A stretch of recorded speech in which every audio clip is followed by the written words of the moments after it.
இன்றே டவுன்லோட் செய்து உங்கள் ஃபேவரட் ஷோக்களை என்ஜாய் பண்ணுங்க.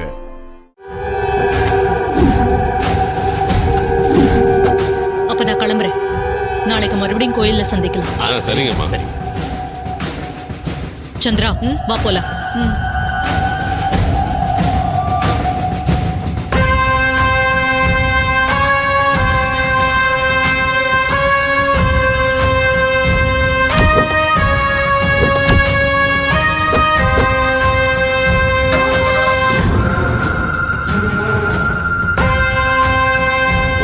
நம்மளே பங்கு போட்டிருந்தா உங்க குழந்தைங்க படிப்புக்கு உதவி இருக்கும், உங்க வீட்டு பொண்ணுங்க கல்யாணத்துக்கு உதவி இருக்கும்.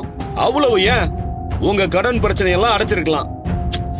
தொழில் செய்ய நினைச்சவங்க எல்லாம் சந்தோஷமா தொழிலும் பண்ணிருக்கலாம். அந்த புதையல்னால நமக்கு இவ்வளவு நன்மை கிடைச்சிருக்கும். ஆனா தலைவர் அம்மா அதெல்லாம் நடக்க விடாம பண்ணிட்டு போறாங்க. இவங்களை எல்லாம் நினைச்சா எனக்கு ரொம்ப பாவமா இருக்கு சித்தப்பா. இவங்கெல்லாம் பாவம் பண்ணவங்க மட்டும் இல்ல மவனே, நீதி நேர்மையான அந்த அம்மா பேசி இவங்க தலையிலெல்லாம் மண்ணை வாரி போட்டு போயிருச்சு. இவங்களை எல்லாம் கடவுள் தான் காப்பாத்தணும்.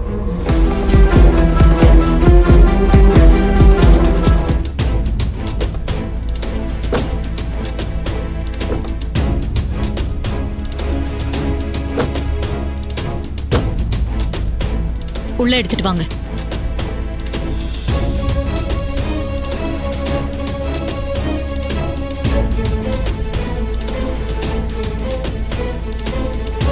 பார்த்து பத்திரமா வைங்க. பார்த்து.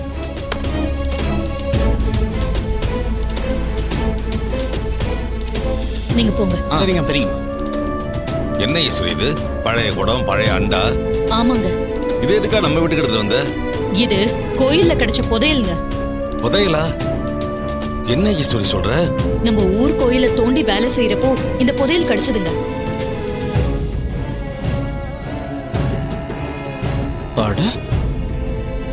புதையலா? அதுல என்னமா இருக்கும்?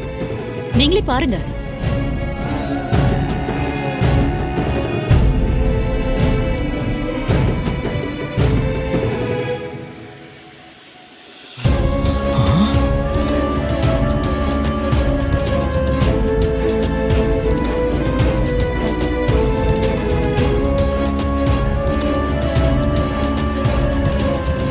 இதுல எவ்வளவு நகைங்க இருக்கும்? சரியா தெரியல மாப்பிள. ஆனா குறைஞ்சது 2000-3000 சவரன் இருக்கும். 2000-3000 சவரனா? ஒரு சவரனே 1 லட்சம் ரூபாய்க்கு மேல. அப்ப 2000-3000 சவரனா? ஐயோ, நினைச்சு பார்த்தா தலையே சுத்துது. இந்த புதையல் கோவில் மண்ணுக்கு அடியில இருந்தது நினைச்சா ஆச்சரியமா இருக்குதா? ஏய் ஈஸ்வரி, இதெல்லாம் கவர்மெண்ட்ல தான் ஒப்படைக்கணும். இங்க எதுக்கா எடுத்துட்டு வந்த? ஆர்கியாலஜி டிபார்ட்மெண்ட்க்கு ஃபோன் பண்ணி தகவல் சொன்னேன். அவங்க நாளைக்கு வந்து முறையா வாங்கிட்டு போறேன்னு சொன்னாங்க. அது வரைக்கும் நம்ம வீட்லயே பாதுகாப்பா இருக்கட்டும் தான் எடுத்துட்டு வந்திருக்கேன். நான் சொல்றேன், தப்பா எடுத்துக்காதீங்க. இது நீங்க இங்க கொண்டு வந்தது சரியில்லை. இது இங்க இருந்துச்சுன்னா தேவையில்லாம பிரச்சனை தான் வரும். எங்கடா இன்னும் நீ வாயை திறக்கலையேன்னு பார்த்த. பெருசா கருத்து சொல்ல வந்துட்டான். ஏய் பாய் முடு. மாப்பிள்ளை பேசுறாரு, குறுக்க மரியாதை இல்லாம பேசிட்டு இருக்க. என்ன சொல்றாரு முதல்ல கேளு. மாப்பிள்ளை நீங்க சொல்லுங்க மாப்பிள்ளை. மாமா, இதை போலீஸ் கிட்ட ஒப்படைக்கிறது தான் நல்லது. இதுல என்னென்ன இருக்கு, எவ்வளவு இருக்குன்னு ஒரு லிஸ்ட் எடுப்பாங்க. அந்த லிஸ்ட் அவங்க ஆர்கியாலஜி டிபார்ட்மெண்ட் கிட்ட ஒப்படைச்சிருவாங்க. இது எல்லாமே போலீஸ் கிட்ட இருக்கிறது தான் நல்லது. இதெல்லாம் இங்க வச்சிருக்கிறதே சட்டப்படி தப்பு. டேய், இதெல்லாம் சொல்றதுக்கு நீ யாரு? எனக்கு சட்டத்தை பத்தி சொல்லி தரியா? இந்த நகைங்க எல்லாம் இங்க இருக்கிறது சரியில்லை. இதை போலீஸ் கிட்ட ஒப்படைச்சிருவேன். அவ்வளவுதான் நான் சொல்லுவேன். இந்த வீட்ல என்ன மீறி இதை யாராவது கொள்ளையடிச்சிட்டு போயிடுவாங்களா? இல்ல அந்த தைரியம் தான் யாருக்காவது வருமா? அப்படியே வந்தா என் துப்பாக்கி தான் சும்மா இருக்குமா? அம்மா, என் புருஷன் உங்க நல்லதுக்கு தான் சொல்றாரு. அதை கேட்டா என்ன குறைஞ்சா போயிடுவீங்க? தேவையில்லாம ஈகோ பார்த்து பிரச்சனைல மாட்டிக்காதீங்க. புருஷனுக்கு சப்போர்ட் பண்ணி பேச வந்துட்டா. அக்கா, உன் சொந்த வீட்டுல நீ சொந்தமா ஒரு முடிவு கூட எடுக்க முடியல. இவன் எப்படி டாமினேட் பண்றான் பாத்தியா? சித்தி, இப்படி தூண்டி விடுற வேலையை என்னைக்குதான் நிறுத்த போறீங்கன்னே தெரியல. அம்மா, ரேவதி வீட்டுக்காரர் சொல்றதுதான் எனக்கும் சரின்னு படுதுமா. இத போலீஸ் கிட்ட ஒப்படைச்சிட்டா யாருக்குமே எந்த பிரச்சனையும் வராது. என்ன எல்லாரும் சேர்ந்து நான் செஞ்சது தப்புன்னு சொல்றீங்களா? நான் ஒரு முடிவெடுத்தா எடுத்ததுதான். அதுல இருந்து நான் ஒன்னும் பின்வாங்க போறதில்ல. இந்த புதையல் இன்னைக்கு ராத்திரி நம்ம வீட்ல தான் இருக்கும். இத பத்திரமா பாதுகாத்து நாளைக்கு ஆர்கியாலஜி டிபார்ட்மெண்ட் கிட்ட ஒப்படைக்க தான் போறேன். மீனாட்சி அம்மா, இங்க வாங்க. வரேம்மா, வரேன். என்னம்மா? இத நீங்களும் சந்திராவும் எடுத்துட்டு போய் அந்த ரூம்ல வைங்க. சரிங்கம்மா. போய் உள்ள வச்சுட்டு வரேன். சரி. மா பார்த்து தூக்குங்க, வெயிட்டா இருக்கும்.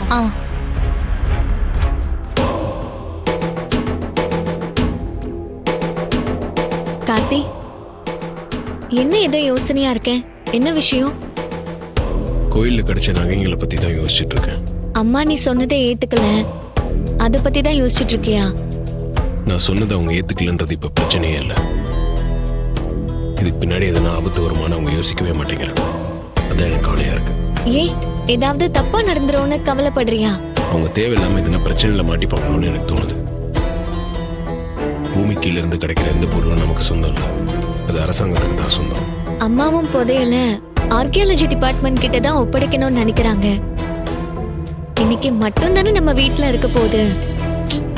இல்ல ரேவதி, நமக்கு சொந்தம் இல்லாத பொருளை வீட்டுல வச்சிருக்கிறதே தப்பு. அதுவும் அந்த கவர்மெண்ட்டுக்கு சேர வேண்டிய பொருள், அதெல்லாம் வீட்டுக்கு எடுத்துட்டு வந்ததே பெரிய தப்பு. தெரிஞ்சோ தெரியாமலோ கோயில்ல கிடைச்ச புதையல வீட்டுக்கு கொண்டு வந்துட்டா என் அக்காக்காரி. அத போலீஸ் கிட்ட ஒப்படைச்சிடலான்னு தான் அந்த டிரைவர் பையன் சொன்னான். ஆனா அத அவ சுத்தமா கேட்கவே இல்லை. இத நமக்கு சாதகமா பயன்படுத்திக்கிட்டு அந்த புதையல ஆட்டையை போட்டுட்டா ஊர் ஜனங்க கோபம் அக்கா மேலதான் திரும்பும். அவளை அசிங்கப்படுத்தி அவமானப்படுத்தி ஊர் தலைவர் பதவியில இருந்து கூட இறக்குறதுக்கு வாய்ப்பு இருக்கு.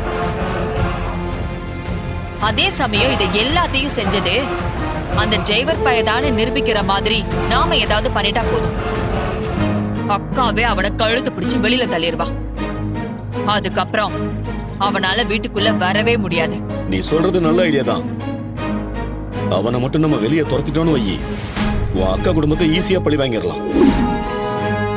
உன் சித்தி அந்த சிவனாண்டியோட சேர்ந்து உன் அம்மாவை பழி வாங்குறதுக்கு எந்த எல்லைக்கும் போவாங்க. நாம தான் கவனமா இருக்கணும். நீ சொல்றதும் கரெக்ட் தான். அம்மா இதுல ரிஸ்க் தெரியாம நீ சொல்றத கேட்கவே கூடாதுன்னு இருக்காங்க. நாம தான் அவங்களுக்கு எந்த பிரச்சனையும் வராம பாத்துக்கணும். அவங்களுக்காக இவ்ளோ யோசிச்சு நீ நல்லது பண்ற.